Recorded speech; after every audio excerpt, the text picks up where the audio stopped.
y'all? It's your girl Sakina, and I'm back with another review. This is my review for The Real Housewives of Atlanta. This is season 15, episode 5. Be sure to check us out tonight on the Whether You Like It or Not panel, hosted by yours truly. So swing back around here at 8:30 Eastern Standard Time, and we'll be discussing this episode. Child, everybody keeps telling me that ain't much to do with this episode.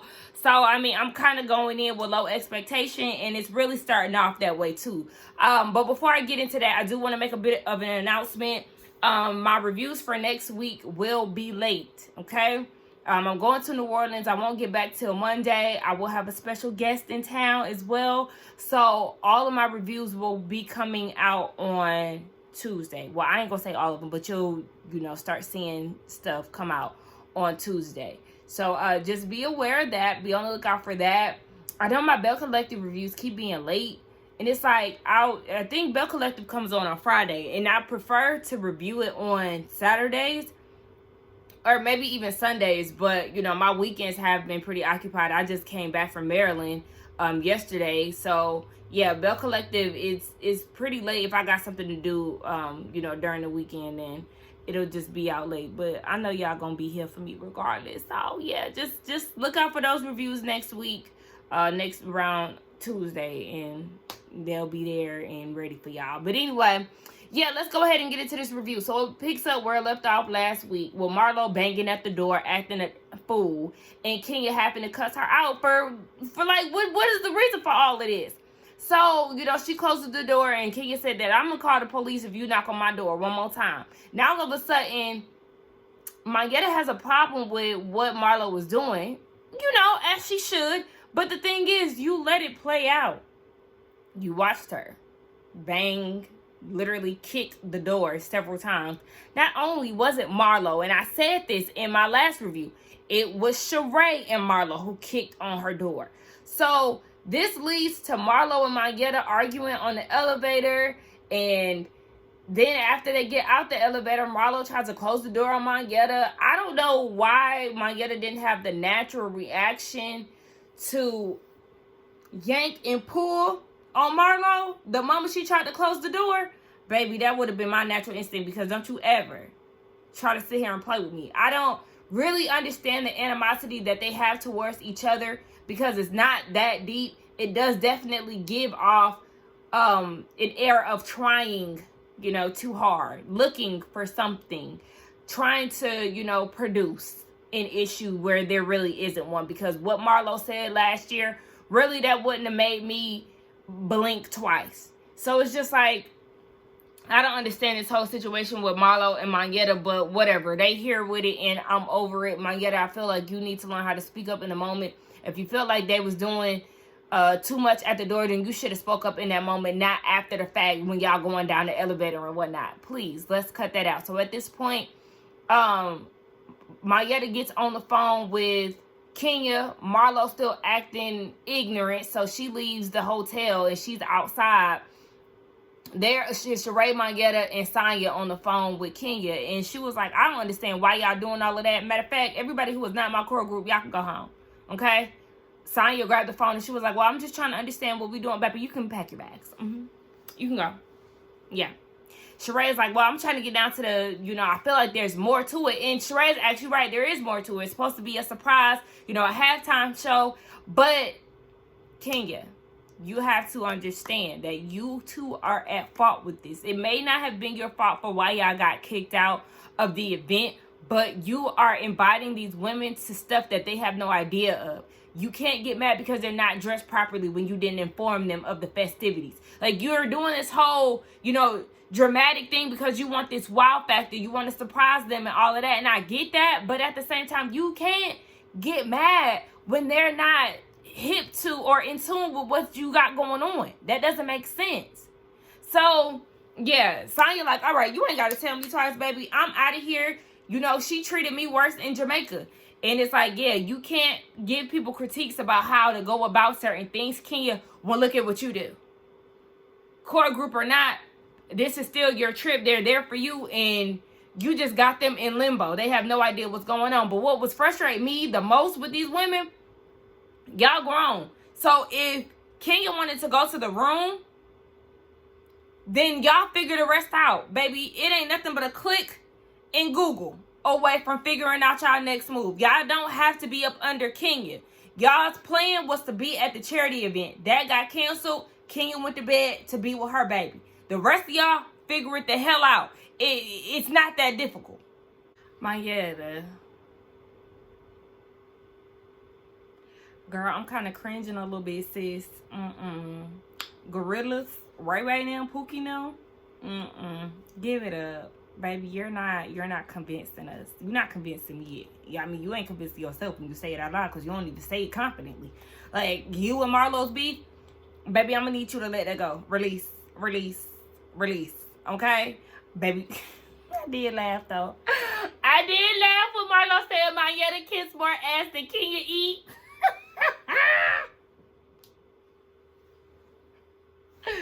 Ooh, anyway. Yeah, this is just Sonya go home. Sheree be quiet. Cause it was something I wanted to say about Sheree. I forgot. But Kenya, Sheree not your friend. Okay? I know you think that she one of your core friends. No, she not. So let's just do that. Let me say something about Drew real quick. Because we got this quick little scene with her. And it wasn't nothing. But that Gucci headband just really sent me off, because the thing with Drew is Drew done got her a little bit extra money, right? And now she's like, okay, well, now I feel like I always have to wear something designer. And we put in air quotes because, baby, it don't necessarily mean it's real just because it got print. Anyway, like, she gonna have the Gucci headband even though she in the hospital, or she gonna go down to this concert and have the Fendi PJ set on because it looked like she was in pajamas. And it looked like, you know, she gonna have the Balenciaga printed shirt down at the studio. It's just always like an overkill to me. She kind of like Giselle. Giselle and Drew, they treat labels the same way. Just loud and flashy and think because they got it on, it looks good. No. You actually look cheap. Yeah. Drew, please, pick a stylist. Tone down all them prints because it's not helping your case. Candy said Mama Joyce finally gave her a call. And at this point, we know that Todd been tired of a child, got his grades poking out and all of that. He's just stressed out because Mama Joyce been talking about him for all this time and still ain't lit up. So he was like, so do you think, because when she called Candy, she didn't mention BravoCon. And he was like, do you think that she's doing this because she thinks it's funny, or does she really think this of me? And she was like, well, maybe I think she's doing it because it's funny. She thinks it's funny. Yeah, she thinks that's funny. She sees the attention that she gets from it. She also been like this. Anybody who comes into your life, it's like she ain't having it. And at this point, you're saying that you're not going to be as passive as Todd is. But the thing is, Candy, you've been very passive. All these years, well, almost 10 years at this point, baby, you've been passive. You've been allowing your mom to disrespect your husband and say all of these things. Why would she get on BravoCon talking about, I would prefer her to go with somebody or be with somebody who had a decent job? A decent job is very where I'm at, middle class. Okay? He above middle class. Baby, that's beyond decent if you ask me. I don't know what else she needed. But anyway, we're not about to keep going into that. She's supposedly supposed to talk to Mama Joyce. But the thing is, if you ain't going to cut them credit cards off for something drastic, Candy, baby, we don't want to hear it. Kenya's in the hospital. She's not feeling good. She was recovering from C-19. She had a 102 fever. Sheree calls the girls in the room, tells them what's going on. All of a sudden, Marlo want to lead the prayer. But before she led the prayer, she was on the phone with her life coach saying that, you know, her and Kenya don't get along. But, you know, she really admires her. Girl, if you admired Kenya, you would behave totally different. But at the same time, I don't know if your insecurities pop out when you're around Kenya and Candy. I don't know what it is. But the way you treat them versus the way that you say that you feel for them, it doesn't add up.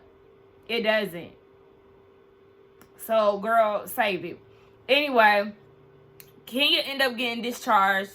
Was it the next day or later that day or whatever? But the girls is getting ready to go home at this point. Marlo and Marietta, they, you know, make up. I don't care. Next. That was the worst trip ever in all Atlanta history. Anywho, they go back home. Sheree goes and checks on Kenya. Sheree looked real good in this scene. Yeah, Kenya just keep getting sick, so she don't know what's going on with her.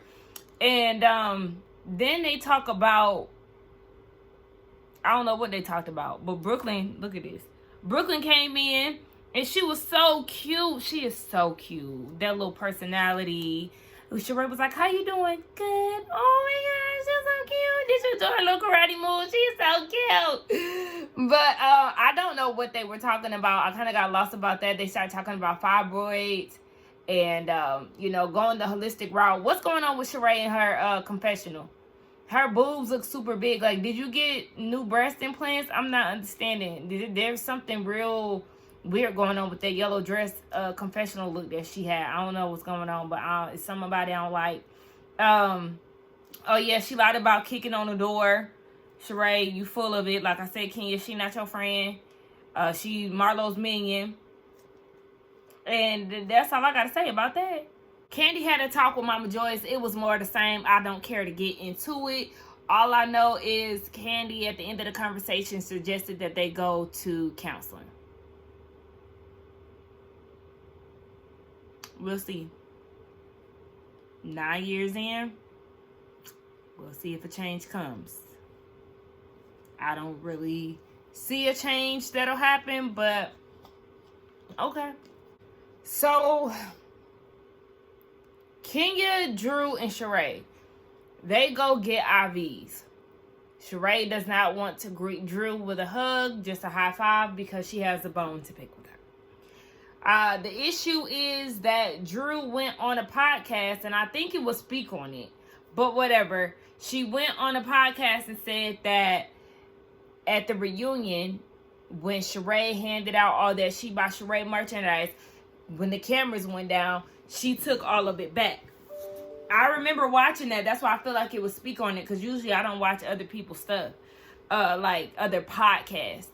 But yeah, anyway, I don't know what happened.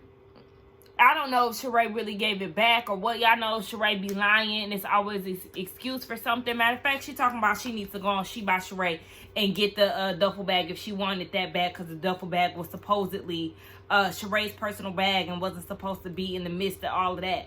Okay, well, let's go on SheBySheree.com and let's see if that bag is there.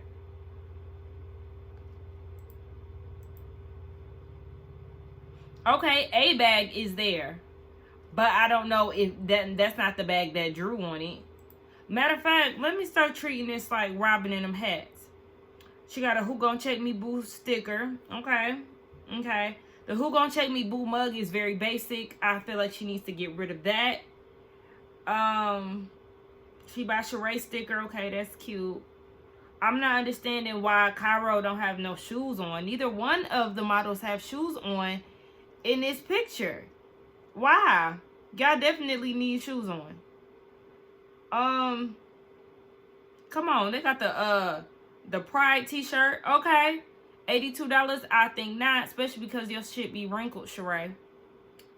She got them Amazon leggings for $118. Okay. The baby, She By Sheree. Okay. She had the outfit that she had on today online as well. She still got these wrinkled shirts on here, but she was complaining to them ladies. It's giving more graphic tee more than anything. It's not enough sportswear. It still needs some work. Yeah. There's not that book that she wrote a long time ago. Girl, get on. Yeah, she needs to do more. She don't have enough. No, ma'am. You still got a lot of work to do, boo. And I guess that's your excuse as to why you don't want to get your fibroid surgery. And about that, y'all want to stop getting fibroids over and over again? Change your diet. Simple as that. The reason why you keep getting fibroids and all of that is because of what you're consuming. Change your diet and your lifestyle, and you won't keep getting fibroids and having to go under surgery. How about that? Anyway. that was the end, child. I really don't care, y'all. I feel like this was one of the worst episodes in Housewives history of Atlanta. This episode was dry. It was boring. It was stale. You know what? I also see what Jeremy was talking about. Shout out to Jeremy Speaks. I feel I know what he's talking about because he been on the producer's ass, okay?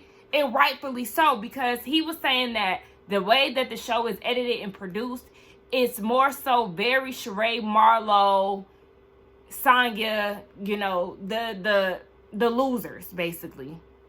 It's very based around them. And it's weird because when they were talking about what happened between Drew and Marlo last week, they did make it seem as if Marlo wasn't being aggressive with Drew. I didn't even address it in my review because it was BS and I know what I saw. But yeah, the way that they edited last week, they showed Marlo sitting down when she clearly got up over Drew and was in her face. So then when they start talking about it in this IV scene, they tried to make it seem as if Marlo, again, wasn't being aggressive towards Drew. And it's like, what's going on with this edit? Every time you do a flashback, it's as if Drew is lying about the encounter that she had with Marlo, when it's like, but she was doing that. Y'all just chose not to show the scene where she was actually doing that. Yeah, in this episode, they did show where she was being aggressive towards her and standing over her. Yeah, they showed that, but like, what's up with y'all and y'all, the misinformation that's being used in these flashbacks all of a sudden? This was a terrible episode. Y'all could have left this on the, what they call it, the cutting room floor, whatever the hell. Y'all could have left this alone. Just show us to beat the bomb. Because we could have did without this. This Alabama trip was ass. Okay? And I ain't got nothing else to give, child. I don't know what's going to go down tonight on this live. But, you know, we always manage to make something out of nothing when it comes down to these shitty episodes. So let's get down in the comments and talk. Do not forget to like, comment, and subscribe to my channel. And I will see y'all in the next one. Bye.